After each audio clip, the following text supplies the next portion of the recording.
बिस्मिल्लाहिर्रहमानिर्रहीम। My name is Ali Raza, lecturer MSc math. Student, आज आपके सामने जो मैं क्लास पार्ट 2 का टॉपिक लेकर आया हूँ, फंक्शन एंड लिमिट, जो पहला चैप्टर है पार्ट 2 का, फंक्शन और लिमिट को एक्सप्लेन करने लगा। फंक्शन क्या होते हैं, लिमिट क्या होता है, उसको साथ लेकर चलने लगा। अच्छा, फंक्शन जो हमने पार्ट 1 में पढ़ा था, फंक्शन को हमने ब्रीफली एक्सप्लेन किया था। फंक्शन क्या होता है, आपने पार्ट 1 में मेरी जो वीडियो है, जो पार्ट 1 की मैंने वो बनाई हुई है, जो यूट्यूब में आपको मिल जाएगी, वो फंक्शन के बारे में, सेट फंक्शन एंड ग्रुप, वो जो सेकंड चैप्टर है पार्ट 1 को, मैंने ब्रीफली एक्सप्लेन किया हुआ है फंक्शन क्या है। आप मेरी उस वीडियो को देखेंगे और उसे लाइक भी कीजिएगा और कमेंट भी दीजिएगा कि कैसे और किस तरह समझ आ रही है आपको। ठीक है, तो स्टूडेंट, आज जो हमारा पार्ट 2 का जो पहला चैप्टर है, फंक्शन एंड लिमिट है, तो फंक्शन को मैं लेकर चलने लगा हूँ। फंक्शन क्या होता है, फंक्शन को मैं एक्सप्लेन करने लगा हूँ स्टूडेंट। तो फंक्शन को हम अब डेफिनेशन की हद तक नहीं देखेंगे, अब हम अप्लाई करेंगे कि सवालों में वो कैसे हम उसे अप्लाई करते हैं और कैसे हम उसे लेकर चलते हैं। अच्छा है स्टूडेंट, ये फंक्शन की मैं एक डायग्राम बनाने लगा हूं, एक्स और वाई, 1 2 3 ABC। अच्छा, मैं फंक्शन को लेकर चलने लगा हूं। फंक्शन क्या होते हैं आप देख रहे हैं, अच्छे तरीके से इसे एक्सप्लेन करने लगा हूं। अच्छा, ये एक मशीनरी होती है जो F होती है, जो फंक्शन को लेकर चलती है। अच्छा, वो क्या करती है, x के एलिमेंट पर जब आप F अप्लाई करते हैं तो वो x का एलिमेंट नहीं रहता, वो किसका हो जाता है, y का एलिमेंट हो जाता है, वो y में चला जाता है। इसको हमने ब्रीफली एक्सप्लेन करना है। ये देखिएगा स्टूडेंट, ये देखें आप, ये एक मशीनरी F अप्लाई हो रही है x पर। जब ये x पर अप्लाई हो जाती है तो ये चली जाती है f ऑफ x कहलाती है। ये x को इधर से इधर जा रही है, x को पकड़ती है, y में ले जाती है। ठीक है। अच्छा, फंक्शन सिर्फ f नहीं हो सकता, इसे कैसे पढ़ते हैं आप, जब इसे पढ़ते हैं तो ये जो ब्रैकेट होती है इसे आप पढ़ते हैं f ऑफ x। ठीक है, जब ये ऐसे नजर आता है तो इसका मतलब है कहीं इस एलिमेंट पर कोई फंक्शन अप्लाई हो गया। अब वो किसका एलिमेंट था, किस में चला गया, हमने पीछे जो क्लास में ब्रीफली एक्सप्लेन किया था, हम इसको कहते थे डोमेन, इसको कहते हैं हम रेंज। अच्छा, y और x जो होता है वो डोमेन होता है, y रेंज होती है। अच्छा, फंक्शन में जब f अप्लाई हो जाता है, वो अब डोमेन का एलिमेंट नहीं रहता, वो किसका हो जाता है, रेंज का। तो आपको नजर आ रहा है f ऑफ x, अब x का एलिमेंट नहीं y का, हम f ऑफ x को y भी लिखते हैं। क्यों लिखते हैं, जब फंक्शन अप्लाई हो जाता है x पर तो वो x के एलिमेंट को कहाँ ले जाता है, y में ले जाता है, तो वो फिर क्या कहलाता है, f of x is equal to y हो जाता है। स्टूडेंट, आपको यहां तक समझ आ रही है, कोई इश्यू तो नहीं इसमें। अब हम आगे चलते हैं। ये फंक्शन था।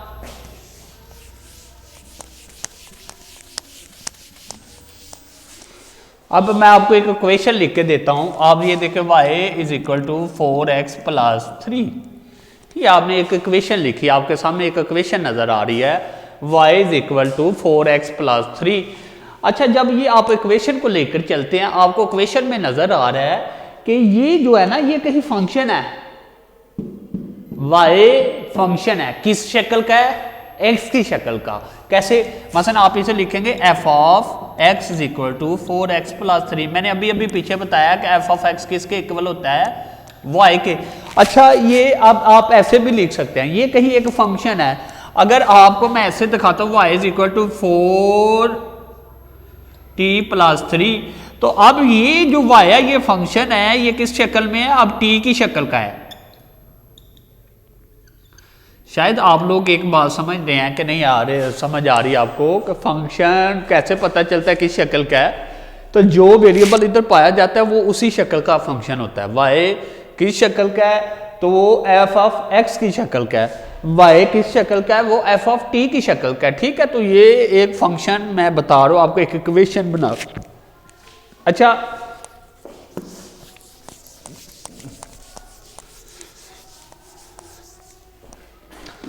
स्टूडेंट, इक्वेशन किसे कहते हैं? आपको पता है इक्वल का साइन आ जाए तो उसे हम कहते हैं इक्वेशन। ये एक इक्वेशन है। अच्छा, एक लफ्ज आता है डिपेंडेंट, एक आता है इंडिपेंडेंट। डिपेंडेंट किसे कहते हैं? डिपेंडेंट हम उसे कहते हैं जो डिपेंड कर रहा हो, जो आज़ाद ना हो। इंडिपेंडेंट किसे कहते हैं? जो आज़ाद हो, जो किसी पर डिपेंड ना करे, आज़ाद घूमे।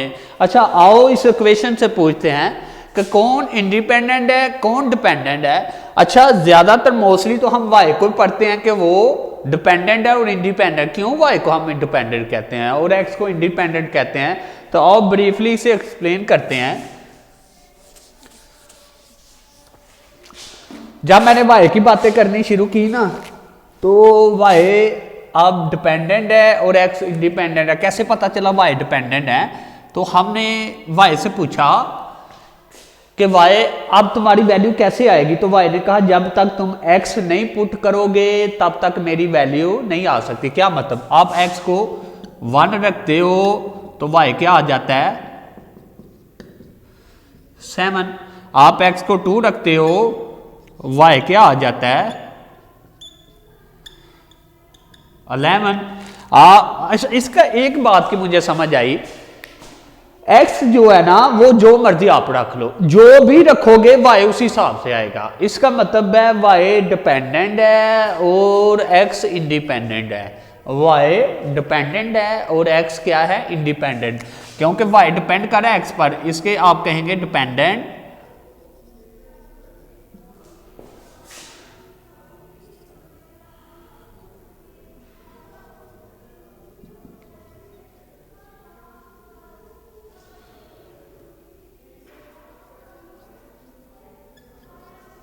इंडिपेंडेंट। अच्छा, वाई डिपेंडेंट है, एक्स इंडिपेंडेंट है। क्यों एक्स इंडिपेंडेंट है? क्योंकि एक्स को आप जो मर्जी रखो, एक्स जो है ना वो आज़ादन है और वाई डिपेंड कर रहा है एक्स पर। इसलिए एक्स और वाई को हम, ये एक इक्वेशन मैंने बनाई है। ठीक है, अब हम आगे चलते हैं।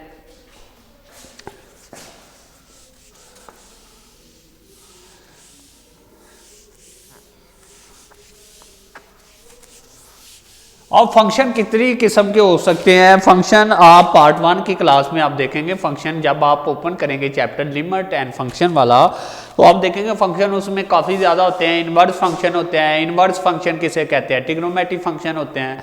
ट्रिग्नोमेट्रिक फंक्शन किसे कहते हैं? अच्छा, लेकिन अब अभी हमें इनवर्स फंक्शन को समझना है। इनवर्स फंक्शन होता क्या है?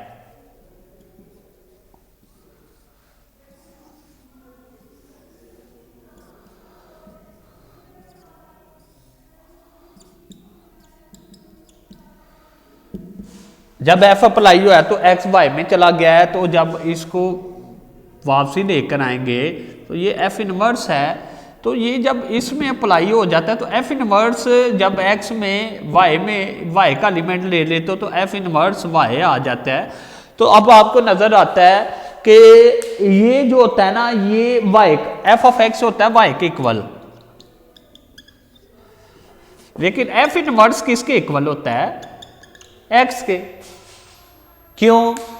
क्योंकि ये जो होता है ना, ये दोबारा वाई से किस में चला जाता है? एक्स में चला जाता है। लिहाजा ये एक्स का है, इसलिए ये एक्स के इक्वल लिखते हैं। जब ये अप्लाई होता है तो ये वाई में चला जाता है, तो ये वाई का एलिमेंट। अच्छा, फंक्शन सिर्फ एफ नहीं हो सकता, फंक्शन जी भी हो सकता है, फंक्शन एच भी हो सकता है, किसी किस्म के भी फंक्शन हो सकते हैं। ये सारे फंक्शन है जो आप ब्रीफली, अब इसमें काफ़ी ज़्यादा एक्सप्लेनेशन है। मैं जब पार्ट 2 क्लास का कर रहा हूँ तो पार्ट 2 क्लास में मैं उतना के ही दे रहा हूँ जितना आप पार्ट 2 के लिए आप इसे सॉल्व कर सकते हैं।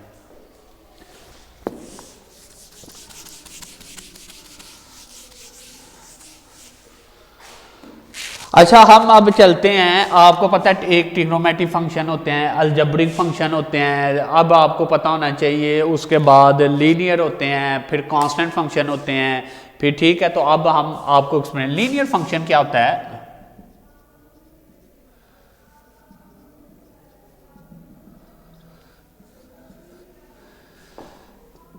ऐसी इक्वेशन जिसमें वेरिएबल की पावर 1 हो। ये देखिए, ये इक्वेशन है, ये फंक्शन है, ये इक्वेशन है, इसमें वेरिएबल की पावर 1 है, तो इस फंक्शन को हम लीनियर फंक्शन कहते हैं। Can you understand student? ये लीनियर फंक्शन हो गया। अब आगे चलते हैं।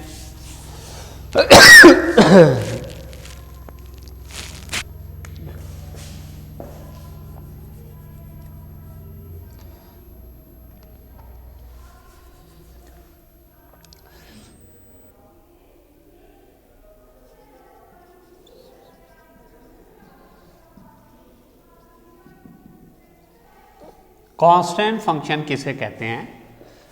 जब हम किसी भी सेट में फंक्शन अप्लाई करते हैं, मसलन ये है एक x का सेट है जिसमें मैंने फंक्शन अप्लाई किया है तो वो f ऑफ x हो गया है। अब देखें ये जो दोनों सेट सेम है, जब एक फंक्शन इसको कैसे रिप्रेजेंट किया जाता है, f डॉट x को कहाँ लेकर जा रहा है, वो y पर लेकर जा रहा है। जब फंक्शन अप्लाई होता है किसी भी सेट पर, वो किस पे लेकर जा रहा है, y में। क्या ये दोनों सेम है?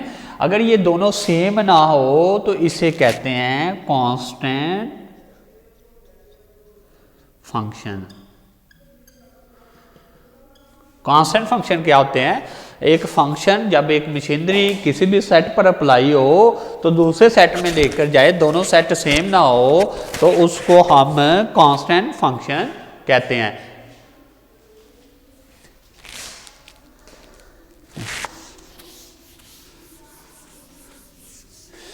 अच्छा, अगर एक सेट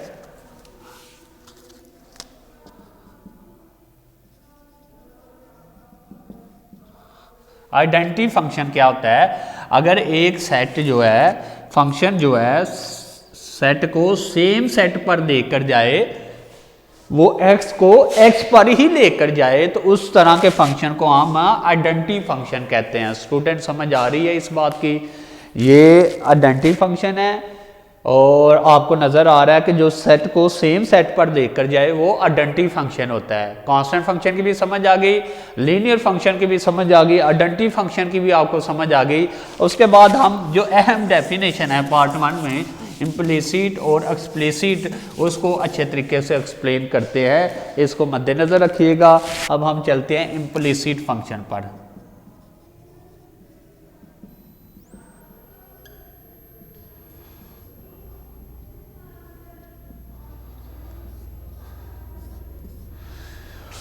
इम्प्लिसिट फंक्शन क्या होता है कि ऐसा फंक्शन जिसमें x और y इस तरह एक दूसरे से मर्ज हो जाते हैं, मिल जाते हैं, एक दूसरे से मिक्स हो जाते हैं कि आप x और y को इजीली सेपरेट नहीं कर सकते। ये देखिए, आप इसे सेपरेट नहीं कर सकते, तो इस तरह के फंक्शन को क्या कहते हैं? Implicit function. क्या मतलब? आप x को और y को इक्वल के दोनों तरफ सेपरेट करना है। आप x को करोगे तो y नहीं होगा, अगर y को करोगे तो x नहीं होता। आप देखें कहीं भी से दोनों नहीं सेपरेट होते, तो लिहाजा इस तरह के फंक्शन को हम कहते हैं इम्प्लिसिट फंक्शन। अब एक्सप्लिसिट फंक्शन में आ जाए आप।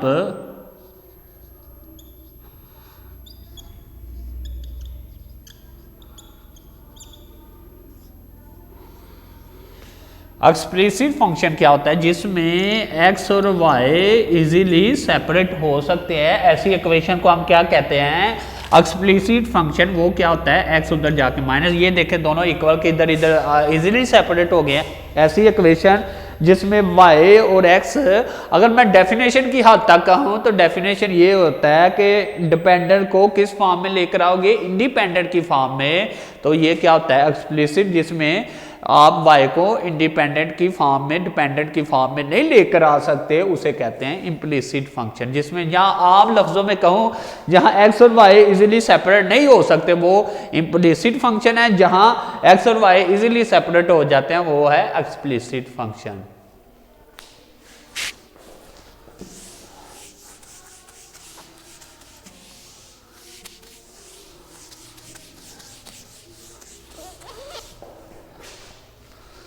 अच्छा, उसके बाद ये थे हमारे फंक्शन को मैंने अच्छे तरीके से एक्सप्लेन किया। अब सवाल आपने करने हैं फंक्शन के, तो डिफरेंट मेथड है। मसलन आपको कहता है वो कि आपको f ऑफ x दे दिया गया है, 4x प्लस 3, तो आपको कहते हैं एफ ऑफ 0।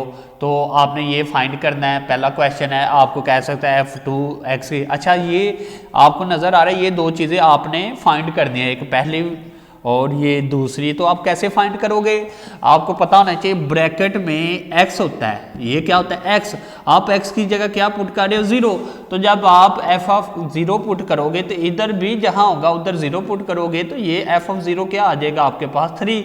अगर आप ये पहली जुज है, अगर आप सेकंड वाली देखें तो आप क्या करोगे कि f ऑफ x की जगह आप 2 पुट कर रहे हो, तो जहां जहां x है उधर 2 पुट करोगे, तो इधर भी 2 पुट करोगे, तो ये आपके सामने 11 आ जाएगा। ये इस तरह आप इसे सॉल्व करेंगे, इस तरह के सवाल होंगे सारे, तो आप इसे सॉल्व कर सकते हैं और ये ब्रीफली आप इसे लेकर चल सकते हैं। ये था आपका फंक्शन स्टूडेंट। आप फंक्शन को आगे लेकर चलते हैं।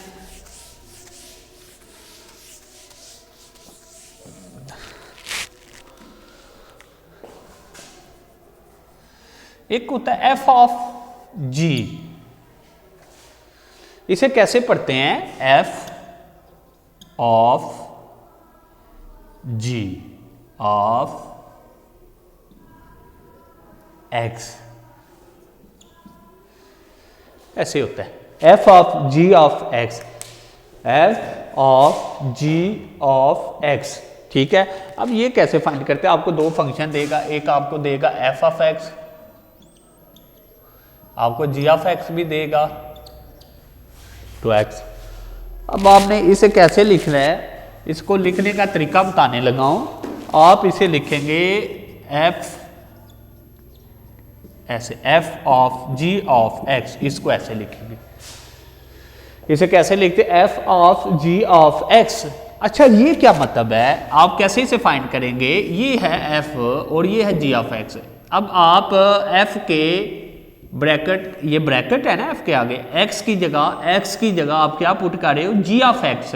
तो आप इसे कैसे फाइंड करेंगे, जब x की जगह g ऑफ x पुट करेंगे तो इधर भी जहां x होगा वहां g ऑफ x पुट करोगे। तो अब f of g of x आपके पास क्या आएगा 4। अब g ऑफ x की क्या वैल्यू, इसकी वैल्यू पुट कर दोगे 2x प्लस 3, तो ये आ जाएगा 8x प्लस 3। ये आ गया आपके पास f of g of x। कोई मुश्किल काम नहीं, आप कर सकते हैं, इसे सॉल्व कर सकते हैं। ये आपकी ये फंक्शन में ये सारे मेथड हैं। अब जो आपका क्वेश्चन है वो लिमिट की तरफ भी जाता है। लिमिट को अब हम एक्सप्लेन करते हैं, व्हाट इज लिमिट, क्या होती है लिमिट, को हम लेकर चलते हैं, आगे देखिएगा।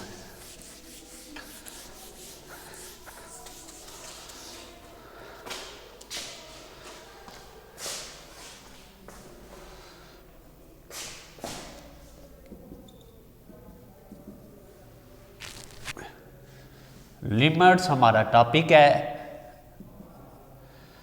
एक चीज समझिएगा, x approaches to f of x। अच्छा लिमिट को एक्सप्लेन करते हुए मैं आपको ये बात बताता जाऊं, लिमिट होती क्या है। असल में लिमिट हम तब अप्लाई करते हैं जब कोई चीज एग्जैक्ट ट्रू तो नहीं होती लेकिन इतनी करीब होती है कि हम उसे नेग्लेक्ट कर देते हैं, तो हम उस पर लिमिट अप्लाई करके कहते हैं कि ये चीज़ ट्रू के इक्वल है। मिसाल के तौर पर मैं कह रहा हूँ limit x approaches to f of x।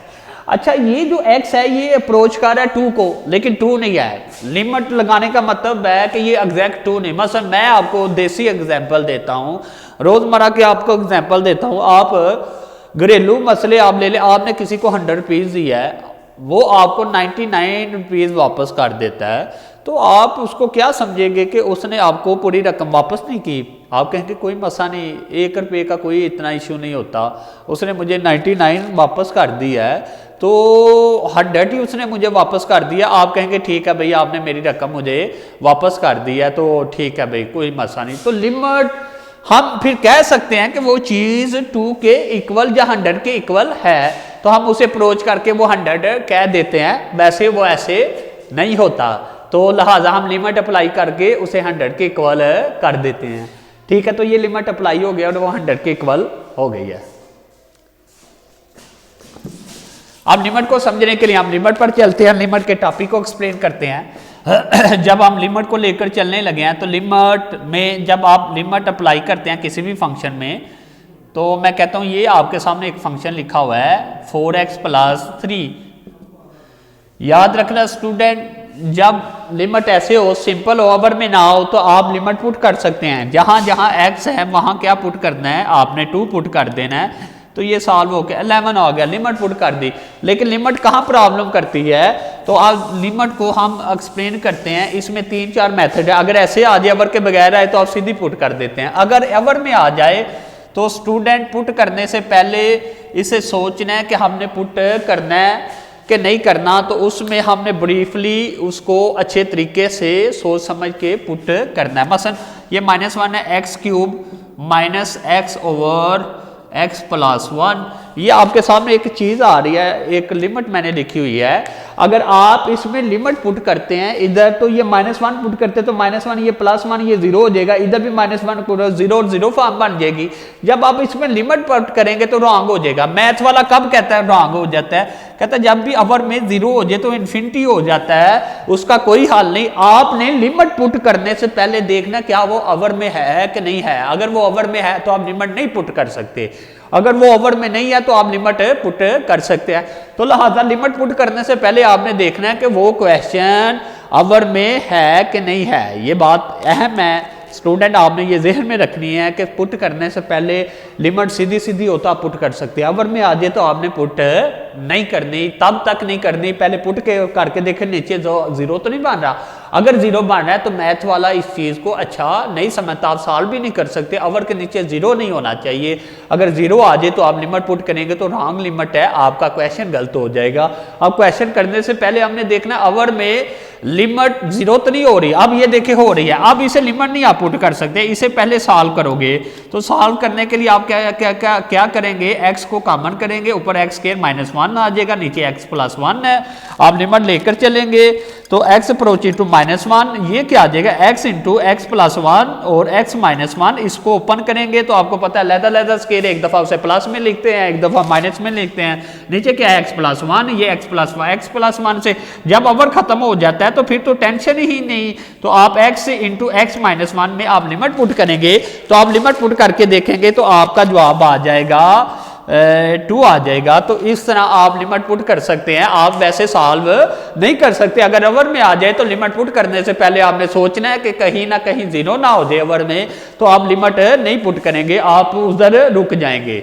अब स्टूडेंट आगे हम चलते हैं।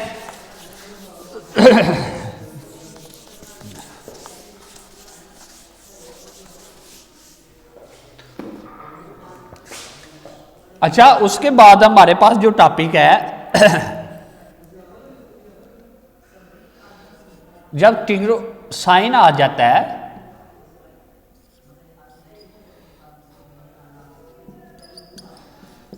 तो बाय सैंडविच अप्लाई हो जाता है, सिर्फ ओनली ट्रिग्नोमेट्री में। साइन में जब साइन आ जाता है तो वो ही चीज जो एक्स साइन के एंगल में है वो अगर अप्रोच टू 0 कर रही है तो आप उसको नीचे भी सेम कर लेते हो, तो बाय सैंडविच रूल के मुताबिक ये चीज 1 हो जाती है।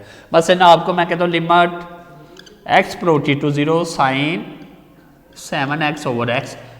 अच्छा, ये अप्रोच कर रही है 0 को और ये एंगल में भी x आ गया है, तो ये 7x है, नीचे भी 7x हो जाए, सेम होना चाहिए एंगल भी नीचे, तो फिर ये 1 हो जाती है। अब देखिए 7 उधर है नहीं, तो मैं क्या करूंगा, 7 से मल्टीप्लाई किया है और 7 से डिवाइड कर दिया है, तो ये चीज़ 1 के इक्वल हो जाएगी और ये सॉल्व हो जाएगी। ये लिमिट में अगर कहीं भी आपको साइन नजर आए तो आप बाय सैंडविच रूल के मुताबिक आप इसे 1 कर सकते हैं। वो कैसे करते हैं वो मैंने मेथड बता दिया। आगे चलते हैं स्टूडेंट।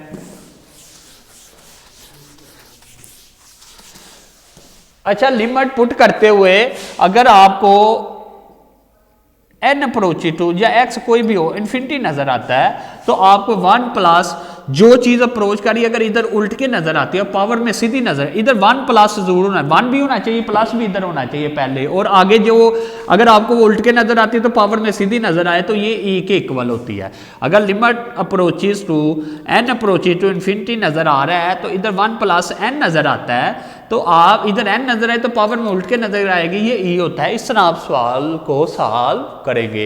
ये आपका लिमिट था। अब लिमिट से हम आगे मूव करते हैं कंटिन्यूस की तरफ, और ये आपके लिमिट और फंक्शन के सवाल थे।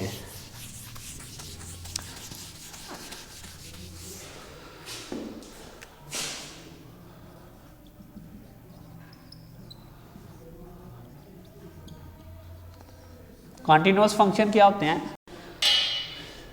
जब हम कंटिन्यूस फंक्शन की बातें करते हैं तो कंटिन्यूस फंक्शन को हम ब्रीफली एक्सप्लेन करना चाहते हैं। तो कंटिन्यूस फंक्शन के लिए हमें लिमिट याद रखनी पड़ती है। वो क्या होती है? Limit x approaching to 2 positive f of x,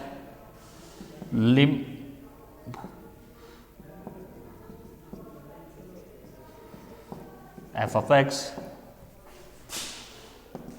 limit x approaching to 2 f of x। ये कंटिन्यूटी की डेफिनेशन है। अगर लेफ्ट हैंड लिमिट, इसे क्या, जब पावर में माइनस नजर आता है, असल में 2 माइनस का नहीं होता, ये पावर में हल्का सा जो माइनस है ये बता रहा है कि ये लेफ्ट हैंड लिमिट है। ये बता रहा है ये पॉजिटिव ऊपर आता है तो इसका मतलब होता है कि ये राइट हैंड लिमिट है। जब कुछ नहीं नजर आता ऊपर पावर में तो इसका मतलब होता है इक्वालिटी लिमिट की है। अच्छा, लेफ्ट हैंड लिमिट, अब ये देखिए x जो है ना, ये लेफ्ट हैंड का मतलब है x 2 से लेफ्ट हैंड चलेगा। अब आप देख लें ये 2 है, अब लेफ्ट ये होता है, इस तरफ चलेंगे तो ये 1, ये 0, ये -1, अगर राइट हैंड चलेगा तो ये 3, ये 4। अच्छा, जब x लेफ्ट हैंड कहते हैं ना, ये लिमिट तो x अप्रोचिंग टू 2 है ना, तो ये नेगेटिव बता रहा है x को कहां से लेना, लेफ्ट हैंड, तो इसका मतलब x छोटा है 2 से। अगर आप यहां इस तरफ आए तो x छोटी वैल्यू नहीं आती जाती, लेफ्ट हैंड का मतलब है कि छोटी वैल्यू आना। जब आप राइट हैंड की बात करेंगे तो इसका मतलब है आप बड़ी वैल्यू की तरफ जाते हैं तो बड़ी वैल्यू है। जब आप इक्वालिटी की बात करते हैं तो इसका मतलब वो 2 के इक्वल है। ये इसका मतलब है x जो है ना आपने 2 से छोटा लेना है, इसका मतलब है x आपने 2 से बड़ा लेना है, इसका मतलब है जहां x 2 के इक्वल है वो वाला लेना है। मसलन आप फंक्शन देखते हैं, आपको मैं फंक्शन लिखवाता हूं। फंक्शन क्या है आपके पास? f of x is equal to x plus 4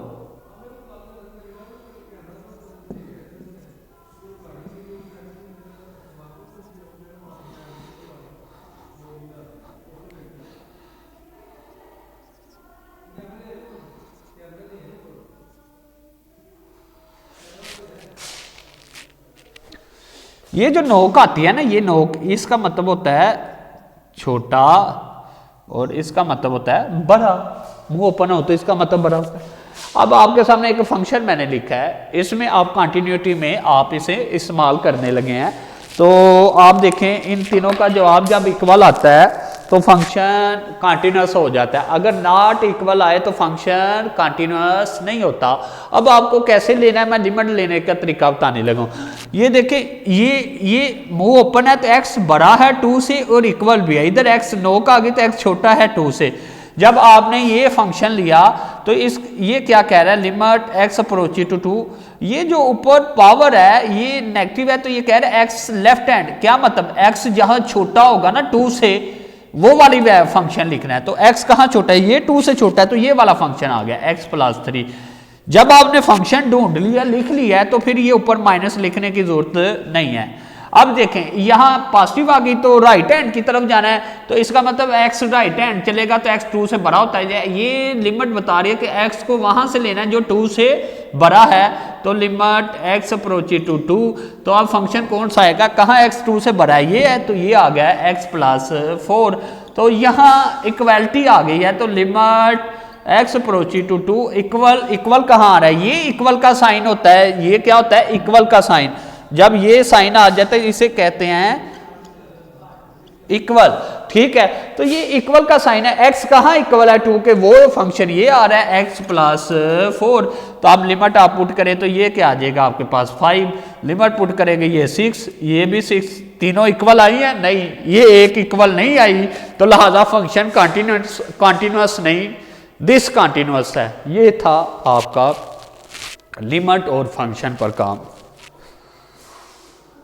video पसंद आई तो लाइक करें, अपनी राय कमेंट करें। ऐसे ही मजीद वीडियोस के लिए हमारा चैनल सब्सक्राइब करें और बेल का आइकन दबाएं ताकि आपको हर वीडियो का नोटिफिकेशन मिलता रहे।